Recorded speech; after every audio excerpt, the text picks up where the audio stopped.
1 గంట వరకు జరుగుతుంది.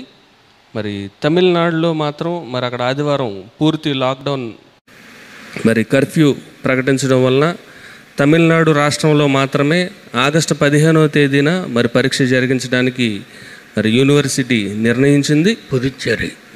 నిర్ణయించారు.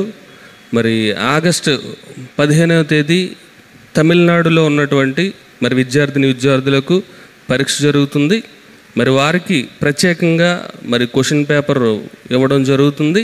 మరి ఆగస్టు 16వ తేదీన జరిగే విద్యార్థులందరికీ మరొక క్వశ్చన్ పేపర్ ఇవ్వబడుతుంది. ఇద్దరికి ఒకే క్వశ్చన్ పేపర్ ఇవ్వబడదు కనుక మరి ఎవరు పొరపాటు పడి వాళ్ళని ఇబ్బంది పెట్టొద్దు. మరి ఉదయం 10 నుంచి 1 గంట వరకు ఎగ్జామినేషన్ జరుగుతుంది. ఆగస్టు 16 ఆదివారం. మరి ఉదయం 8 గంటల నుంచి అప్లికేషన్ ప్రాసెస్ అనేది జరుగుతుంది కనుక మీకు ముందుగా ప్రకటించిన రీతిలో విద్యార్థులంతా అప్లికేషన్ ఫామ్ని ముందుగా మీరు ఫిలప్ చేసి మరి ఎగ్జామినేషన్ సెంటర్కి రావాలి. వాటితో పాటు పాస్పోర్ట్ సైజ్ ఫొటోసు, మరి ప్రిన్సిపల్ లెటర్, ముందుగా మీరు గతంలో యూనివర్సిటీ నుంచి పొందిన సర్టిఫికేట్, మీ ఐడి ప్రూఫ్, ఇంకా ఫీజు రిసిప్ట్, మరి మీ యొక్క ఫీజులన్నిటినీ మరి జయశాలి చారిటబుల్ ట్రస్ట్ అకౌంట్లో మరి పొందుపరచాలి. ఆ అకౌంట్ వివరాలను కూడా మీకు గతంలో చూపించడం జరిగింది. మరి తెలియని వారు స్క్రీన్ మీద చూసి మరి నోట్ చేసుకోవాల్సిందిగా కోరుచున్నాం. మరి గూగుల్ పే మరియు ఫోన్పే ద్వారా పంపించేవారు చాలా ఎక్కువ మంది ఉన్నారు. అలా పంపించేవారు తప్పనిసరిగా ఆ గూగుల్ పే కానీ ఫోన్పేలో కానీ మెసేజ్ ఉంటుంది, వాట్ ఈస్ దిస్ ఫర్ అని. ఆ మెసేజ్లో ఖచ్చితంగా మీ పేరు, మీ ఏ డిగ్రీకి అపీర్ అవుతున్నారు ఎగ్జామినేషన్కి, మీ కాలేజ్ పేరు తప్పకుండా ఉండాలి. మరి దాని ద్వారానే మేము గుర్తించడం జరుగుతుంది కనుక మరి వాటి ద్వారా యాప్స్ ద్వారా పంపించేవారు తప్పకుండా వీటిని ఫాలో అవ్వాల్సిందిగా కోరుతున్నాం. మరి నేరుగా బ్యాంకులో డిపాజిట్ చేసిన వారు మరి ఆ ఫీజు వారిచ్చే రిసిప్ట్ వెనకాతల మీ పేరు, డిగ్రీ, ఫోన్ నెంబర్ వివరాలు మరి పొందుపరచవలసిందిగా కోరుతున్నాం. మరి ఎగ్జామినేషన్ సెంటర్స్ కూడా మరి గతంలో ప్రకటించడం జరిగింది. దాని గూర్చిన పూర్తి సమాచారం మీ యొక్క ప్రిన్సిపాల్కి, అదేవిధంగా అడిషనల్ డిప్యూటీ డైరెక్టర్కి, అలాగే డిప్యూటీ డైరెక్టర్ ఆధ్వర్యంలో ఆ యొక్క వివరాలన్నింటినీ మరి భద్రపరచడం జరిగింది. మరి సందేహం ఉన్న విద్యార్థులు మీ యొక్క జోనల్ ప్రిన్సిపాల్ని, అలాగే అడిషనల్ డిప్యూటీ డైరెక్టర్ని అడిగి ఆ యొక్క సెంటర్ యొక్క పూర్తి వివరాలు, అడ్రస్ని, ఫోన్ నెంబర్ని మరి కనుక్కొని మరి ఎగ్జామినేషన్ సెంటర్కి వెళ్ళవలసిందిగా కోరుతున్నాం. అదేవిధంగా న్యూ సిలబస్ బుక్ కూడా సిద్ధంగా ఉంది. మరి రేపు వారంలోనే మనకి అందుబాటులో ఉంటుంది. మరి చాలామంది వారి ఫీజు అమౌంట్తో పాటు బుక్ సంబంధించిన ఖరీదు ₹250 ప్లస్ పోస్టల్ ఛార్జ్ ₹50, మొత్తం ₹300 ఫీజుతో పాటు కలిపి మరి జమ చేయవలసిందిగా కోరుతున్నాం. మరి వారందరికీ మరి రిజిస్టర్ పోస్ట్ ద్వారా బుక్ పంపడం జరుగుతుంది. లేదా మీ అనుబంధ కళాశాలకు మరి ఆ బుక్స్ అన్నిటిని ఒకే సెట్ రూపంలో మరి పంపడం జరుగుతుంది కనుక ఈ న్యూ సిలబస్ 2021 జనవరిలో జరిగే సెమినార్లో మరి వాటిపై ప్రశ్నలు ఇవ్వడం జరుగుతుంది ఎగ్జామినేషన్లో. కాబట్టి ప్రతివారు ఆ బుక్ని తీసుకొని పరీక్షకు సిద్ధపడవలసిందిగా మరి కోరుతూ ప్రకటనలు ఇంతటితో ముగిస్తున్నా అండి. ఆగస్టు 15వ తేదీన కేవలం చెన్నై, పుదుచ్చేరి, తమిళనాడు, పుదుచ్చేరికి మాత్రమే ఆగస్టు 15వ తేదీన ఎగ్జామ్ జరుగుతుంది. వీళ్ళ పేపరు ప్రత్యేకంగా D1, D2, B1, B2, B3, M1, M2, M3 ఏ డిగ్రీకి అయితే ఈ పుదుచ్చేరి, చెన్నై వాళ్ళు అటెండ్ అవుతున్నారో వాళ్ళకి ఇవ్వబడే క్వశ్చన్ పేపరు, ప్రశ్నపత్రం మిగిలినటువంటి దేశవ్యాప్తంగా జరుగుతున్నటువంటి పిల్లలకు ఇవ్వబడదు. వాళ్ళ క్వశ్చన్ పేపర్ మళ్ళీ వేరుగా ఉంటుంది. దయచేసి ఇది విద్యార్థులు గమనించమనవి. ఓకే. ప్రకటన గ్రంథం 15వ అధ్యాయం. ప్రకటన గ్రంథం 15వ అధ్యాయం. మరియు ఆశ్చర్యకరమైన మరి యొక్క గొప్ప సూచన పరలోకమందు చూచి తిని. గొప్ప సూచన, ఆశ్చర్యకరమైన గొప్ప సూచన ఆశ్చర్యకరమైన గొప్ప సూచన. ఆ పదప్రయోగం జరిగిందంటే ఆశ్చర్యపోవడానికి ఏదో ఉంటుందన్నమాట. అంతే కదండి. విషయం వేరు, ఆశ్చర్యకరమైన విషయం వేరు. ప్రమాదం వేరు, ఘోర ప్రమాదం వేరు.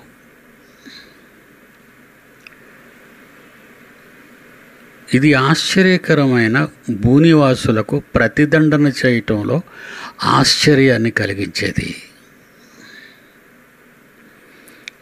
భూమి మీద ఉన్న మనుష్యులకు దేవుడు ప్రతీకారం చేయటంలో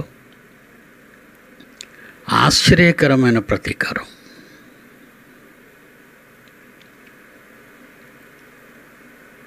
అదేమనగా 7 తెగుళ్ళు చేత పట్టుకొని ఉన్న 7 తెగుళ్ళు చేత పట్టుకొని ఉన్న 7 దూతలు ఇవే కడవరి తెగుళ్ళు, ఇవే కడవరి తెగుళ్ళు. వీటితో దేవుని కోపము సమాప్తమాయను.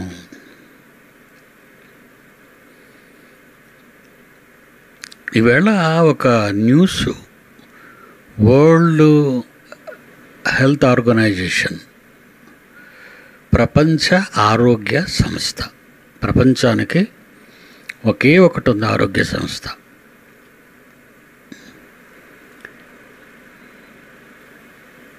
వాళ్ళు చెప్పింది 100% కరెక్ట్ అన్నమాట. ప్రపంచ దేశాలలోని కరోనాకు సంబంధించిన వ్యాధిని నిర్మూలన చేసే వ్యాక్సిన్స్ కానీ, ట్యాబ్లెట్స్ కానీ, ఇంకా ఇతరత్ర ఏ మందునైనా కన్ఫర్మ్ చేయాలంటే WHO అనుమతి తీసుకోవాలి. ఆయా దేశాల్లో అనుమతులు తీసుకోవటం వేరు. ఈ డ్రగ్ అనేది ప్రపంచ ప్రజలందరికీ వెళ్ళాలి అంటే మాత్రం ప్రపంచ ఆరోగ్య సంస్థ WHO అనుమతిని కూడా పొంది ఉండాలి. రాష్ట్రంలో ఉంటే రాష్ట్రపాకులు, ఆ రాష్ట్రం ఉన్న దేశంలో దేశపాకులు, ఆ దేశం ప్రపంచంలో ఒక దేశం కనుక ప్రపంచ దేశాలన్నిటికీ ఆరోగ్య సంస్థ ఒక్కటే కనుక ఆ సంస్థ అనుమతిని పొందాలి. ఆ సంస్థ అధినాయకుడు ఈవేళ ఒక న్యూస్ ఇచ్చాడు, చూపించిన ఆయన నీకు పంపించాను. దశాబ్దాల పాటు కరోనా మహమ్మారి ప్రభావం, ప్రపంచ ఆరోగ్య సంస్థ సంచలన వాక్యాలు. ఇగో చూడండి, ఆ సింబల్ చూసారా? World Health Organization. ఈ సింబల్ని మీరు గుర్తే ఉంటుంది మీకు. ఈ సింబలు బైబిల్లోది. ప్రపంచంలో ఏ దేశానికి చెందినది కాదు ఇది. ప్రపంచంలో ఏ దేశానికి చెందినది కాదు ఇది. బైబిల్లో తెగుళ్ళను ఆపటానికి దేవుడు చెప్పిన సింబల్ ఇది. అంటున్నారా? ఇశ్రాయేలీల కాలంలో 40 సంవత్సరాల అరణ్య మార్గాన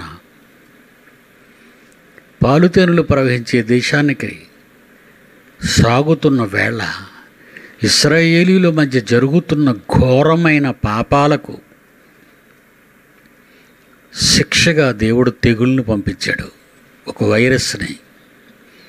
అది వేల మందిని చంపుతూ వచ్చేస్తుంది. అలా వచ్చినప్పుడు ఒక ఇత్తడి సర్పాన్ని తయారు చేసి దాని ఒక ఎత్తైన బలమైన దానికి బిగించి ఇశ్రాయేలీయులు అందరూ స్వస్థత పొందాలి అంటే ఆ రాడ్డుకు కట్టబడిన పాము, ఆ రాడ్డును చుట్టిన పామును చూడాలి వాళ్ళు. సంఖ్యాకాండం సంఖ్యాకాండం 21వ అధ్యాయము 21వ అధ్యాయం 8వ వచనం. 8వ వచనం. సంఖ్యాకాండం 21వ అధ్యాయం 8వ వచనం. మోషే ప్రజల కొరకు ప్రార్థన చేయగా, ప్రార్థన చేయాలి. ఒక వైరస్ ఆగాలి అంటే ముందు దేవుణ్ణి రిక్వెస్ట్ చేయాలి. ప్రపంచంలో 760 కోట్ల మంది అక్కడక్కడ రోడ్ల మీద మోకాళ్ళు వేసి దేవుణ్ణి అడగడం చూసామే తప్ప 760 కోట్ల మంది మోకరిల్లి దేవుణ్ణి అడిగిన దాఖలాలు లేవు. పోని ఒక అమెరికాలో ఉన్న వాళ్ళందరూ మోకాళ్ళు వేసి దేవుణ్ణి అడిగిన దాఖలాలు లేవు. Christian Kingdom. ఒక గ్రేట్ బ్రిటన్లో ప్రజలందరూ, ఇంగ్లీష్ వాళ్ళందరూ మోకరిల్లి దేవుణ్ణి అడిగిన దాఖలాలు లేవు. ఆస్ట్రేలియా, ఆ ఖండంలో ఉన్న వాళ్ళు ఎవ్వరూ కూడా మోకాళ్ళను దేవుణ్ణి అడిగిన వాళ్ళు లేరు. చరిత్రలో ఏ దేశస్థులు కూడా మోకరిల్లి అడగనిది.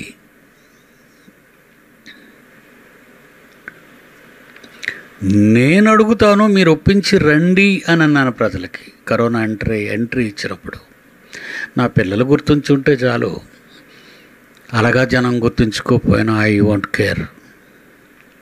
నా పిల్లలు గుర్తుంచుకుంటే చాలు.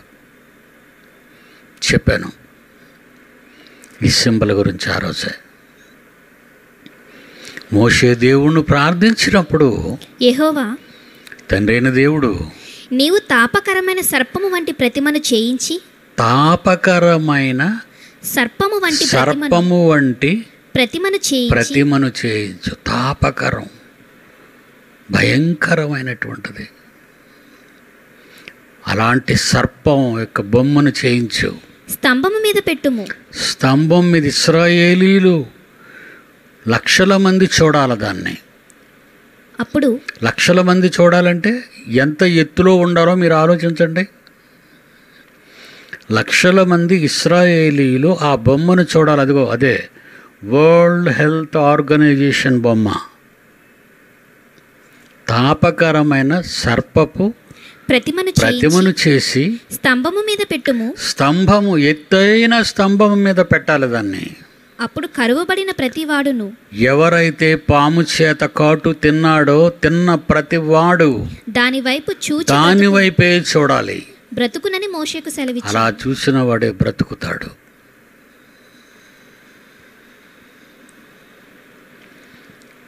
ఏమండి, ప్రపంచంలో ఉన్న ఒక రెడ్ క్రాస్ కానివ్వండి, ఒక WHO కానివ్వండి, ఒక భద్రతా మండలి కానివ్వండి, వాటి సింబల్స్ ఒక్కసారి మీరు గుర్తు చేసుకోండి.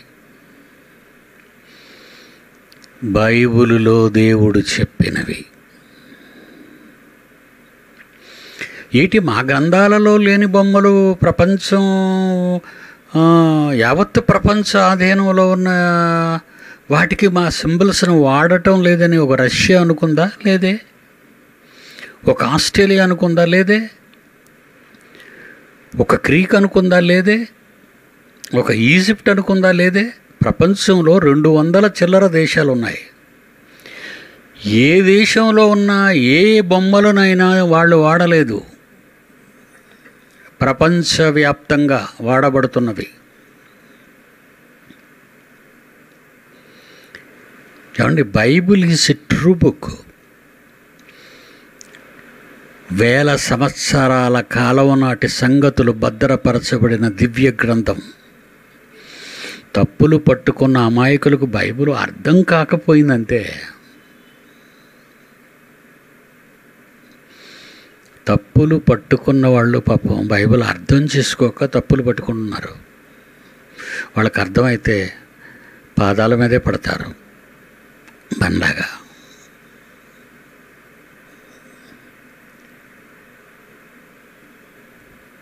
చదువు తల్లి.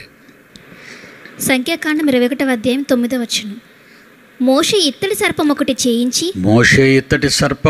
చేయించి స్తంభము మీద దానిని పెట్టెను. అప్పుడు ముందు ఏం చేశాడు? ప్రార్థించాడు. రోగం ఏరా ఈ బొమ్మే వదిలేసావు అలాగా?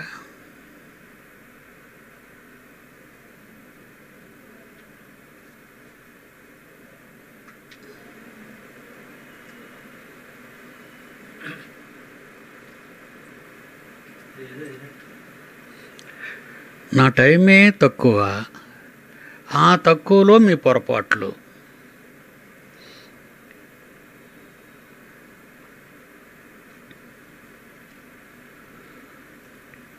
మోషే ఏం చేశాడమ్మా? 8వ వచనం. మోషే ప్రజల కొరకు ప్రార్థన చేయగా, ప్రజల కొరకు దేవుడికి అడిగాడు, రిక్వెస్ట్ పెట్టుకున్నాడు ప్రజల కోసం. తండ్రి, వీళ్ళు చచ్చిపోతున్నారయ్యా కరోనాతో.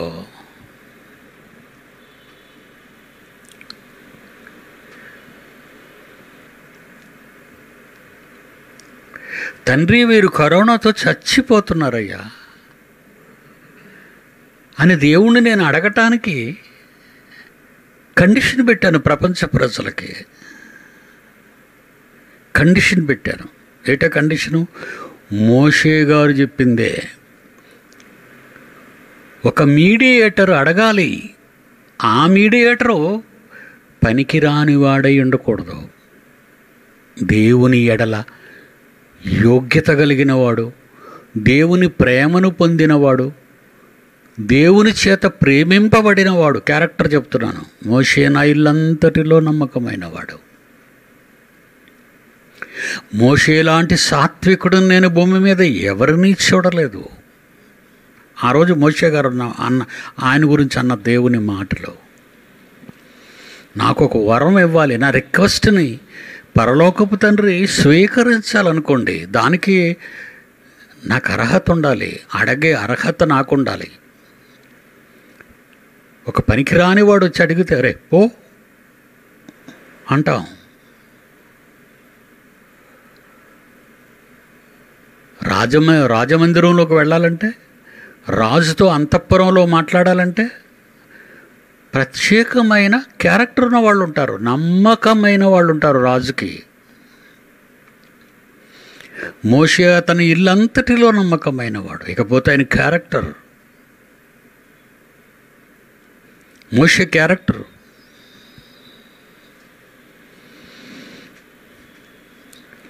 ఫరో కుమార్తె యొక్క కుమారుడను అనిపించుకొనుటకు ఒప్పుకొనలేదు. ఇశ్రాయేలీలతో శ్రమ అనుభవించటే మేలని యోచించి హెబ్రీ పత్రిక 11వ అధ్యాయం 24వ వచనం. హెబ్రీ పత్రిక 11వ అధ్యాయం 24వ వచనం. మోషే పెద్దవాడైనప్పుడు విశ్వాసమును బట్టి ఐగుప్తులో ఉన్న ఖజానా కంటే, అధికారం కంటే, సింహాసనము కంటే, కిరీటం కంటే క్రీస్తు విషయమైన నింద గొప్ప భాగ్యమని ఎంచుకొని నింద గొప్ప భాగ్యమని ఎంచుకున్నాడు. ఈజిప్ట్ సింహాసనాన్ని వదులుకున్నాడు. ఈజిప్ట్ రాజరికపు వ్యవస్థను వదులుకున్నాడు. ఈజిప్ట్ పాలనా విధానం కిరీటాన్ని వదులుకున్నాడు. ఈజిప్ట్ జనాన్ని వదులుకున్నాడు. తల్లి కోరికను వదులుకున్నాడు. ఏం రాశాడమ్మా? ఏమంటున్నాడమ్మా? అల్పకాలము పాప భోగము అనుభవించుట కంటే 60-70 ఏళ్ల ఈ జీవితంలో, ఈ సుఖానికి, ఈ రాజరికపు వ్యవస్థకు, ఈ అధికారాలకి, దోపిడీలకు, ఈ దందాలకు నేను లోబడితే, అల్పకాలం పాప భోగం అనుభవించుట కంటే దేవుని ప్రజలున్నారు 430 సంవత్సరాలుగా బానిసరకంలో, ఈజిప్ట్ బానిసరకంలో మగ్గిపోతూ రాత్రింబవళ్ళు కన్నీళ్లతో దేవుణ్ణి ప్రార్థన చేస్తే దేవుని ప్రజలతో ఆ ప్రార్థన విన్నాడు దేవుడు. మోషేను పుట్టించాడు, నాయకుడిని పంపాడు. ఆ నాయకుడు ఎంత గొప్పవాడుగా రుజువు చేసుకుంటున్నాడంటే, అల్పకాలము పాప భోగము అనుభవించుట కంటే దేవుని ప్రజలు బానిసలుగా బ్రతుకుతున్న దేవుని ప్రజలతో శ్రమ అనుభవించుట, కష్టాలు, వాళ్ళు నన్ను ఏమన్నా, వాళ్ళు నన్ను అవమానించినా, వాళ్ళు నన్ను తృణీకరించినా, వాళ్ళు నన్ను తిరుగుబాటు చేసినా, వాళ్ళు నాకు శాంతినివ్వకపోయినా, దేవుని ప్రజల కోసం దేవుని మాటను నెరవేర్చుటకు కారణజన్మునుగా పుట్టిన నేను దేవుని ప్రజలతో శ్రమ అనుభవించుట మేలు, నా లైఫ్ టైంలో అది నాకు మేలు అనుకొని ఫరో కుమార్తె యొక్క కుమారుడిని అనిపించుకొనుటకు ఈజిప్టు రాజు కూతురు కొడుకుని అని అనిపించుకొనుటకు ఒప్పుకొనలేదు. ఎందుకనగా ఏలయనగా అతడు ప్రతిఫలముగా కలుగబో బహుమానాన్ని దృష్టించెను. అది చూస్తున్నాడు పరలోకం. తండ్రి ప్రక్కన సింహాసనం, తండ్రితో జీవించి అనంతకాలం పాపభూయిష్టమైన ఈ సమాజంలో, ఈ అధికారాలు, ఈ రాజరికపు వ్యవస్థలు ఇవన్నీ ఉండిపోయేవి కాదు, పోయేవే. అలాంటి క్యారెక్టర్ ఉన్నవాడండి మోసెస్.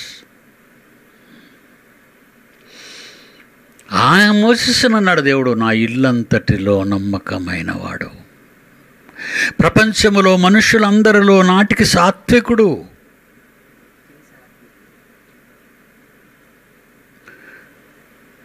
ఎంత సాత్వికుడట? మిక్కిలి సాత్వికుడు. సంఖ్యాకాండం 12వ అధ్యాయం 3వ వచనం. సంఖ్యాకాండం 12వ అధ్యాయం 3వ వచనం. మోషే భూమి మీద ఉన్న వారి ఆ తరములో ఉన్న మనుషులందరికంటే మిక్కిలి సాత్వికుడు. అతడే ఈ విప్లవాన్ని నడిపించగలడు 40 ఏళ్ళు. అతడే ఫరో రాజును ఎదిరించగలిగిన మగవాడు. అతడే నా కొడుకును పిలువబడడానికి సిగ్గుపడే దేవుణ్ణి కాను నేను. అదండి తండ్రికి మోషేకి మధ్య ఉన్న అనుబంధం. కనుక ఇశ్రాయేలీలు అరణ్యంలో పాముల చేత కాటువేయబడి 1000 మంది చచ్చిపోతుంటే ఇశ్రాయేలులు పెద్దలందరూ మోషే కాళ్ళ మీద పడితే అప్పుడు తండ్రిని అడిగాడు. సంఖ్యాకాండం చదువమ్మా. 21వ అధ్యాయం 7వ వచనం. ప్రజలు మోషే ఎద్దుకు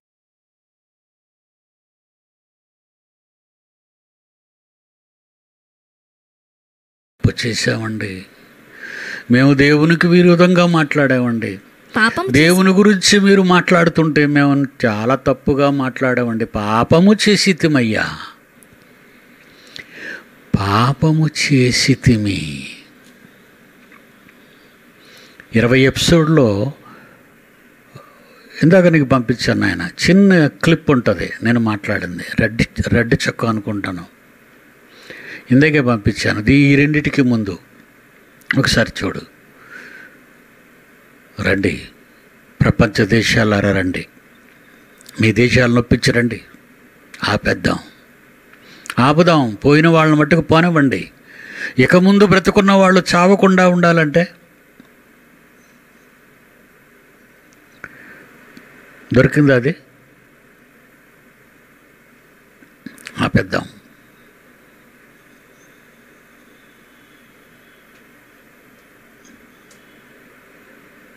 ఇందాకే పంపించాను. ఎస్, కరోనా ఆగడానికి ఒకే ఒక సొల్యూషన్, మీ పాపాలు ఒప్పుకోండి. తండ్రి, ఇంతకాలం నన్ను నమ్ముకున్న వాళ్ళు మోసం చేశాను. తండ్రి, నా భార్యను నేను మోసం చేశాను. తండ్రి, నా పిల్లల్ని నేను మోసం చేశాను. తండ్రి, నన్ను కన్నవారిని నేను మోసం చేశాను. తండ్రి, నా ఇరుగు పొరుగు వారిని మోసం చేశాను. ఇంతమంది డబ్బును దోచుకున్నాను, ఇంతమందికి అన్యాయం చేశాను, ఇంతమందిని మోసగించాను, ఇంతమందిని చంపాను. న్యాయస్థానంలో ఒప్పుకుంటే మిమ్మల్ని జైలుకు పంపుతారు. నీ గదిలోకి వెళ్ళు, నీ తండ్రిని అడుగు నీ పాప ప్రక్షాళన కోసం. నా పాపాలు క్షమించు తండ్రి, నా భార్య నా పిల్లల్ని కాపాడు తండ్రి. చేయండి రా, ఇట్స్ ఎ వండర్ఫుల్ టైం. అలా చేసినంత వరకు కరోనా ఆగదు. రీప్లే మళ్ళీ జాగ్రత్తగా వినాలి నా పిల్లలందరూ. ఇది ఎపిసోడ్స్లో మాట్లాడుతున్నప్పుడు బిట్స్ ఇవి. ఏప్రిల్ 4, 2020, ఏప్రిల్ 4వ తేదీ 2020. Very good. ఏమని మాట్లాడానండి? కరోనా. చూడండి, కరోనా గురించి మాట్లాడతాను. ప్రపంచ ప్రజలకు చెప్పమన్నాను. Yes, play again. కరోనా ఆగడానికి ఒకే ఒక సొల్యూషన్, మీ పాపాలు ఒప్పుకోండి. తండ్రి, ఇంతకాలం నన్ను నమ్ముకున్న వాళ్ళని మోసం చేశాను. తండ్రి, నా భార్యను నేను మోసం చేశాను. తండ్రి, నా పిల్లల్ని నేను మోసం చేశాను. తండ్రి, నన్ను కన్నవారిని నేను మోసం చేశాను. తండ్రి, నా ఇరుగు పొరుగు వారిని మోసం చేశాను. ఇంతమంది డబ్బును దోచుకున్నాను. ఇంతమందికి అన్యాయం చేశాను. ఇంతమందిని మోసగించాను. ఇంతమందిని చంపాను. న్యాయస్థానంలో ఒప్పుకుంటే మిమ్మల్ని జైలుకు పంపుతారు. నీ గదిలోకి వెళ్ళు, నీ తండ్రిని అడుగు నీ పాప ప్రక్షాళన కోసం. నా పాపాలు క్షమించు తండ్రి. నా భార్య, నా పిల్లల్ని కాపాడు తండ్రి. చేయండి రా. It's a wonderful time. అలా చేసినంత వరకు కరోనా ఆగదు. గుర్తొచ్చిందా? అడిగారా? దేవుణ్ణి తిడుతున్నారండి. అలాగ అడగకపోగా దేవుణ్ణి అవమానిస్తున్నారు, దేవుణ్ణి తిడుతున్నారు.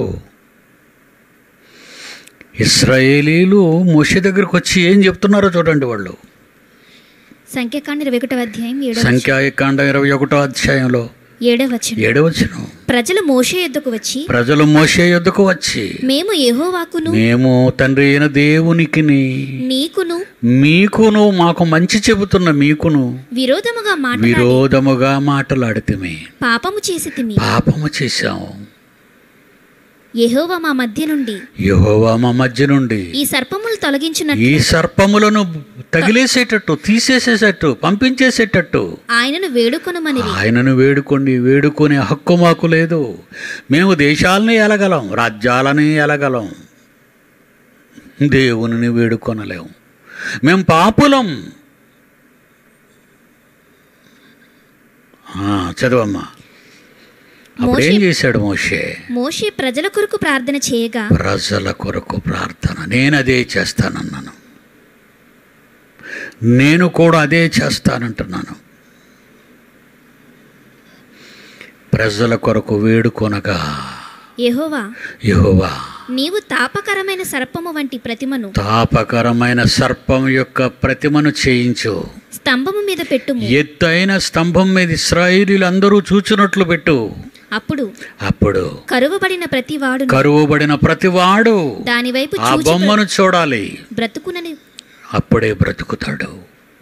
ఇప్పుడు చూపించారు ఆయన WHO సింబల్ ఇప్పుడు చూపించు. ఏం ప్రపంచానికి ఇదే గతి అయిందా అని అడుగుతున్నానండి. పిడి సుందరరావు అని. I'm the one of the citizen in the world, being I'm an Indian. ప్రతి ఇంటలెక్చువల్ని, ప్రతి సైంటిస్ట్ని, ప్రతి హిస్టోరియన్ని అడుగుతున్నాను. ఎన్నో గ్రంథాలు, ఒక్కొక్కరు ఇంట్లోనైతే ఇల్లంతా గ్రంథాలే. ఇన్ని గ్రంథాలు చదివాలి కానీ బైబిలు గ్రంథం అన్న దానిని చదివావు నాయన నాయక.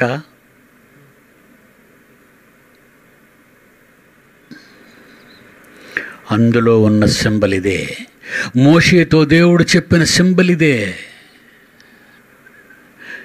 ఇప్పుడు ఈ సింబల్ గల వరల్డ్ హెల్త్ ఆర్గనైజేషన్ మంచి కబురు, భయంకరమైన వార్త ఇచ్చింది. ఇప్పుడు ఎత్తునైనా పైకి ఏమిచ్చింది చూడండి. దేశంలో, తెలుగు రాష్ట్రాల్లో కరోనా మహమ్మారి విలయం కొనసాగుతుంది, కంటిన్యూ అవుతుంది. భారత్లో ప్రతిరోజు 50,000కు పైగా కేసులు నమోదవుతున్నాయి. ఏపీలో గత 3 రోజుల నుంచి 10,000కు పైగా కేసులు నమోదు. ఇంకెంత లిస్ట్ ఇస్తున్నారు. ఈ కేసుల లిస్టు అలా వెళుతూ ఉంటే అలాగాగునైనా కరోనా మహమ్మారి ప్రభావం ప్రపంచంపై ఉండనుందని తెలిపింది WHO డైరెక్టర్ జనరల్ టెడ్రోస్ అధానోం తాజాగా జరిగిన సమావేశంలో ఈ వ్యాఖ్యలు చేశారు. ఏంటో వాక్యాలు? కరోనా వైరస్ వెలుగులోకి వచ్చి 6 నెలలు పూర్తయిన సందర్భంగా అత్యవసర విభాగం మరోసారి భేటీ అయింది. ఈ సమావేశంలో ప్రపంచవ్యాప్తంగా నెలకొన్న పరిస్థితులు, తీసుకోవలసిన చర్యల గురించి సమీక్ష జరిగింది. 18 మంది సభ్యులు, 12 మంది సలహాదారులు ఈ సమావేశానికి హాజరైరి. ఈ హాజరైన తర్వాత మాస్కులు ధరించడం, భౌతిక దూరం పాటించడం, శానిటైజర్ల వాడకం, ఇతర విషయాల గురించి కమిటీ కొన్ని సిఫార్సులు చేసింది. శతాబ్దానికి ఒకసారి వెలుగులోకి వచ్చే కరోనా లాంటి వైరస్ల ప్రభావం దశాబ్దాల పాటు కొనసాగుతుందని, కరోనా విషయంలో అనేక సమస్యలకు సంబంధించిన పరిష్కారం లభించిందని టెడ్రోస్ అధానం తెలిపారు. ఇంకా చాలామందికి వైరస్ ముప్పు పొంచి ఉందని చెప్పారు. ఏమంటే ప్రపంచ ఆరోగ్య సంస్థ అధ్యయనాల్లో ఇప్పటికే వైరస్ తగ్గుముఖం పట్టిన ప్రాంతాల్లో మరోసారి విజృంభించే అవకాశం ఉందని తేలిందని అన్నారు. కొన్ని దేశాలు వైరస్ను బాగా కట్టడి చేయగలిగాయని, తొలినాళ్లలో వైరస్ ప్రభావం పెద్దగా పడని దేశాల్లో సైతం వైరస్ శరవేగంగా వ్యాప్తి చెందుతుందని అన్నారు. మరోవైపు కేసుల సంఖ్య అంతకంతకు పెరుగుతుండటంతో మరికొన్ని రోజుల్లో రోజుకు 1,00,000 కేసులు నమోదైన ఆశ్చర్యపోవలసిన అవసరం లేదని నిపుణులు అభిప్రాయపడుతున్నారు. తల పట్టుకున్నాడండి తీసేనైనా. This is the latest news, WHO latest news. దశాబ్దాల తరబడి ఉంటుందట. అంటే దశాబ్దం అంటే 10 ఏళ్ళు. ఎన్ని దశాబ్దాలు నాయన? ఇంకా 6 నెలలు అయింది. 10 ఏళ్ళ దశాబ్దమా? దశాబ్దాలు.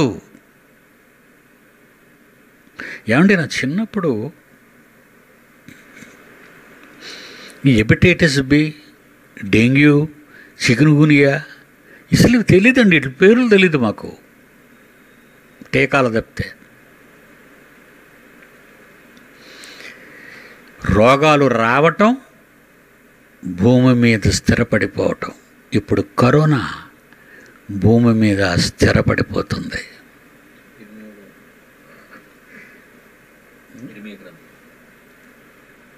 ఏండి వచ్చి స్థిరపడిపోవడమేనా?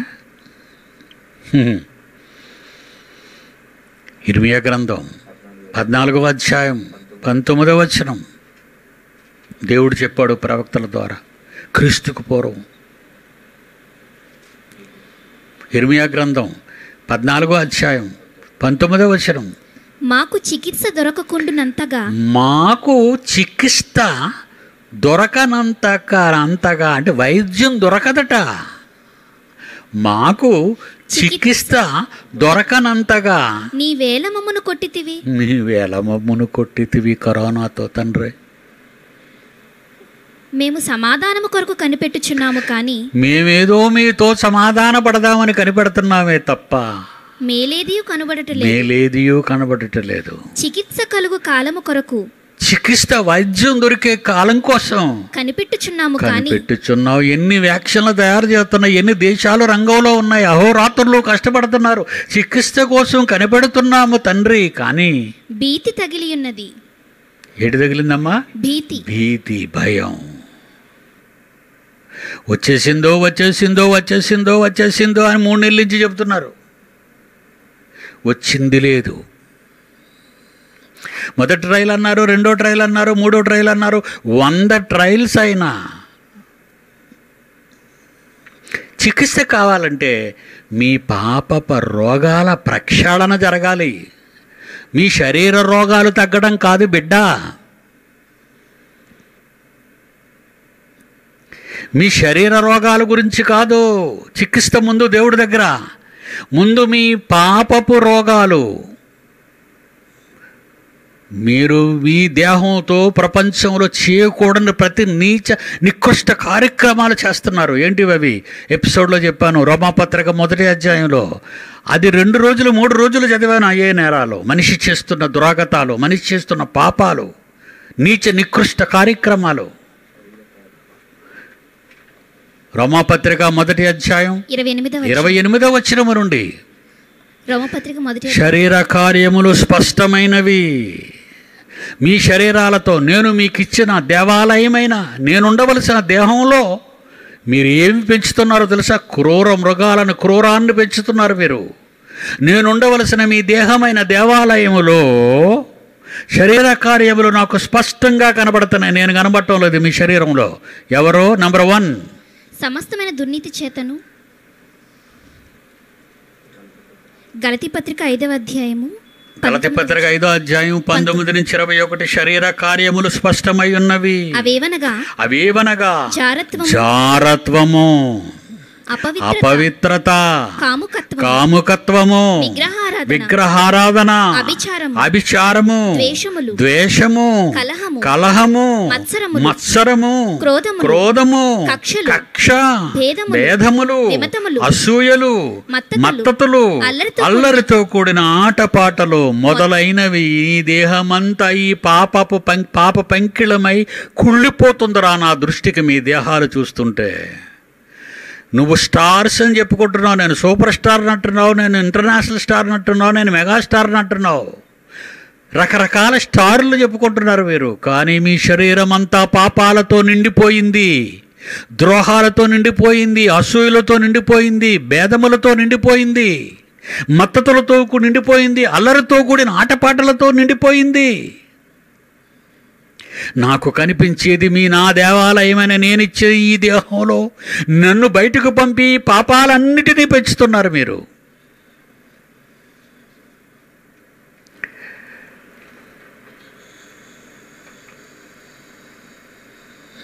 అదేనరా ప్రకటన గ్రంథం 15వ అధ్యాయంలో, మరి ఒక గొప్ప సూచన పరలోకమందు చూచితినదేమనగా 7 తెగుళ్ళు చేత పట్టుకొని ఉన్న 7 దూతలు. ఇవే కడవరి తెగుళ్ళు. వీటితో దేవుని కోపము సమాప్తమాయను. మరి ఒక గొప్ప సూచన. ఎన్నెన్నో భయంకరమైన ప్రపంచంలో వ్యాధులు ప్రవేశించావని పోయాయే. వాటికి వ్యాక్సిన్స్ కనిపెట్టారే, వాటిని తరిమివేశారే. ఏంటి ఈసారి ఎన్ని కోట్ల మంది చచ్చిపోవాలి? 1.5 కోటి పైన దాటిపోయింది ప్రపంచ చావులు, 1.5 కోటి పైనే.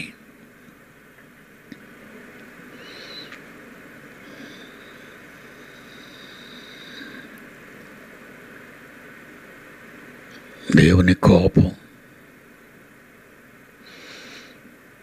ఇర్మియా మళ్ళా చదువమ్మ 14వ అధ్యాయం 19వ వచనం. ఇర్మియా గ్రంథం 14వ అధ్యాయం 19వ వచనం. ప్రపంచ ప్రజలారా, మీరు ఈ మాటలు అంటారని క్రీస్తు పూర్వం 700-800 సంవత్సరాల క్రితమే దేవుడు రాయించాడు.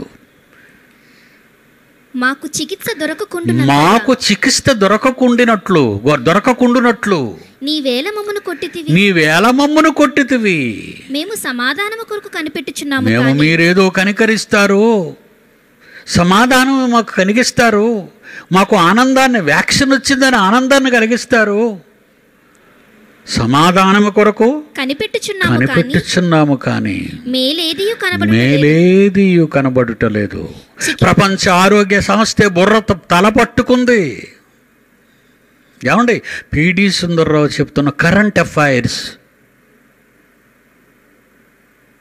ఒకనాడు బైబిల్లో ఈ అఫైర్స్ గురించి రాయబడిన వాస్తవాలను చదివి వినిపిస్తున్నాను. కట్టు కథలు కాదు, మనుషులు కల్పించిన కథా చిత్రాలు కావు. వాళ్ళ బ్రతుకులు నాశనం అవ్వడానికి ఏది మూలం, ఏది కారణం, మూలాన్ని కనిపెట్టి చెబుతున్నాను. మీ దేహం పాప పంకిళమై దేవుని ఆలయముగా ఉండవలసిన నీ దేహం పాపానికి నిలయంగా మారిపోయిందిరా. నీ దేహం అంతా చికిత్స కోసం చికిత్స కలుగు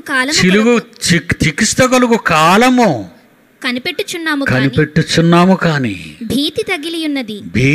భయం వచ్చేస్తుంది మాకు. ప్రపంచ ఆరోగ్య సంస్థ మాట్లాడుతున్న మాటలు విని వచ్చేస్తుంది, రావటం లేదు, వచ్చేస్తుంది, రావటం లేదు. దశాబ్దాలు అంటున్నారు. ఇప్పుడు 10 సంవత్సరాలు పడుతుందట. 10 చదువమ్మా చివరి మాట. చికిత్స కలుగు కాలము కొరకు కనిపెట్టుచున్నాము. కాని భీతి కలిగి ఉన్నది. యెహోవా తండ్రి మా దుర్మార్గత, మా పితరుల దోషాలు, మా పూర్వీకులు, మా తల్లిదండ్రులు, మమ్మల్ని కన్నవారు మమ్మల్ని ఇలా పాడు చేశారు. మేము ఒప్పుకుంటున్నాం. నీకు విరోధంగా పాపం చేశాం. మా దేవుడైన తండ్రి నీవే మమ్మల్ని కాపాడాలి. నీవే దాన్ని చేయుచున్నావు. నీవే ఈ క్రియలన్నీ నీవే ఈ నరసంహారం సాగిస్తున్నావు. నీ కొరకే మేము నీ కోసమే మేము ఎదురు చూస్తున్నాం. మేము తెలుసుకున్నాం మీ వల్లనే వచ్చింది. చైనా వాడి వల్ల పుట్టింది అనుకున్నాం, మోసపోయాం. చైనా వాడి వల్ల పుడితే చైనా వాళ్ళు ఎందుకు చచ్చిపోతారు? ఇదంతా ఒక రాజకీయ చతురత, రాజ్యాధికారాలు, అహంకారం, దోపిడీ, దుర్మార్గం, ఆక్రమణలు. ఇదిగోండి, విశాఖపట్నం రాజధానిగా డిక్లేర్ చేశారు. ఇక్కడ మాకు భయం పట్టుకుందండి, మీరు నమ్మరు కానీ నా పిల్లలారా. ఎందుకంటే రాజధాని అంటే ఉగ్రవాదులు ఎంటర్ అవుతారు. రాజధాని అంటే రౌడీ షీటర్లు ప్రారంభం అవుతారు. రాజధాని అంటే దందాలు జరుగుతాయి. రాజధాని అంటే దోపిడీలు జరుగుతాయి. రాజధాని అంటే నరి రోడ్డున కత్తులతో నరుక్కుంటారు. రాజధాని అంటే ఒకటే. రాజధానుల్లో ఏమి జరుగుతుందో ఈ రాజధానిలోనూ అదే జరుగుతుంది. ప్రశాంతమైన విశాఖపట్టణాన్ని అశాంతితో ఈ జనం తయారు చేయబోతున్నారు. 5 నుంచి 50 రెట్లు పెరిగిందటండి. ఈవేళ డిక్లేర్ చేశారో లేదో, ఆగస్టు 1వ తేదీన Visakhapatnam one of the capital city in Andhra Pradesh అనగానే ₹5 ఉన్నది ₹50 వెళ్ళిపోద్దట. అంటే 5,000 ఉన్నది 50,000కి వెళ్ళిపోద్ది. 5 కోట్లు ఉన్నది 50 కోట్లకి వెళ్ళిపోద్ది. ఇప్పుడు ల్యాండ్, ఇప్పుడు చూడండి ఎన్ని దందాలు, ఎన్ని రియల్ ఎస్టేట్లు. మంత్రులు మారిపోతున్నారు. తెలుగుదేశంలో ఉన్న మంత్రులు అందరూ వైసీపీలోకి వస్తున్నారు. ఎందుకు? దోపిడీకే. పదవి లేకపోతే బతకలేవా? పదవి లేకపోతే ఉండలేవా? పదవి పిచ్చి పట్టింది.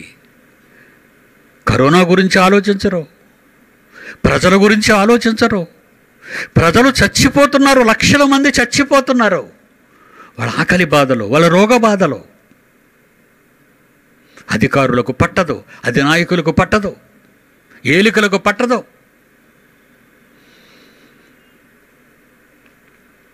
అంతమైపోతారు అందరూ. రేపు కలుసుకుందాం. God bless you.